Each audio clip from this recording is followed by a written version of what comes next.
Hello guys, Bhagavat Gita के 16वें श्लोक का मतलब आइए जानते हैं।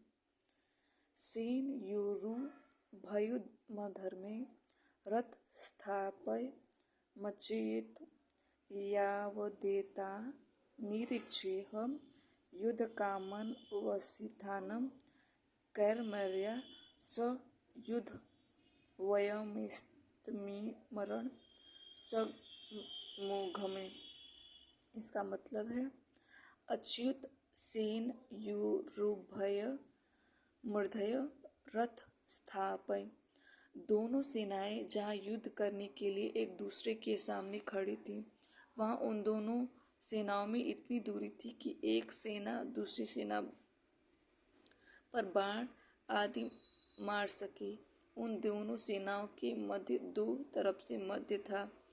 सेनाएं जितनी चौड़ी खड़ी थीं, उतनी चौड़ाई मध्य और दोनों सेनाओं का मध्य भाग, जहाँ से कौरव सेना जितनी दूरी पर खड़ी थी उतनी ही दूरी पर पांडव सेना खड़ी थी। ऐसे मध्य भाग में रथ खड़ा करने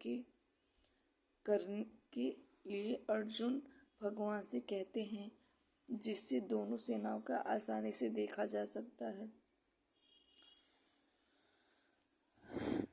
सेन यूरोभयमर्धे पद गीता में 3 बार आया है। यहाँ इसी अध्याय के 24वें श्लोक में और दूसरे अध्याय के 10वें श्लोक में 3 बार आने का तात्पर्य है कि पहले अर्जुन वीरता के साथ अपने रथ को दोनों सेनाओं के बीच में खड़ा करने की आज्ञा देते हैं, पहले अध्याय का 21वां श्लोक, और फिर भगवान दोनों सेनाओं के बीच में रथ को खड़ा करके कुरुवंशियों के देखने के लिए कहते हैं। पहले अध्याय का 24वां श्लोक और अंत में दोनों सेनाओं के बीच में ही विषदमग्न अर्जुन को गीता का उपदेश देते हैं।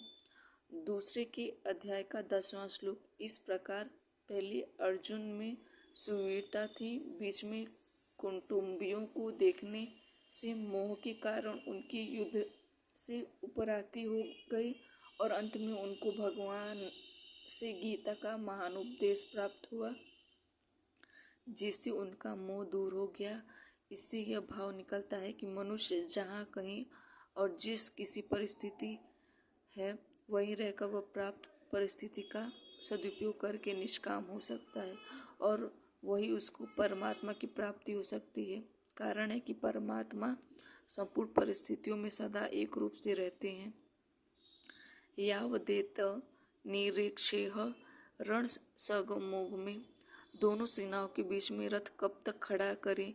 इस पर अर्जुन कहते हैं कि युद्ध की इच्छा से लेकर कौरव सेना में आए हुए सेना सहित जितने भी राज लोग खड़े हैं, उन सबको जब तक मैं देख न लूं, तब तक आप रथ को वहीं खड़ा रखिए। इस युद्ध के युग में मुझे किन किन के साथ युद्ध करना है, उनमें कौन मेरे समान बल वाले हैं, कौन मेरे से कम बल वाले हैं और कौन मेरे से अधिक बल वाले हैं, उन सबको मैं ज़रा देख लूं।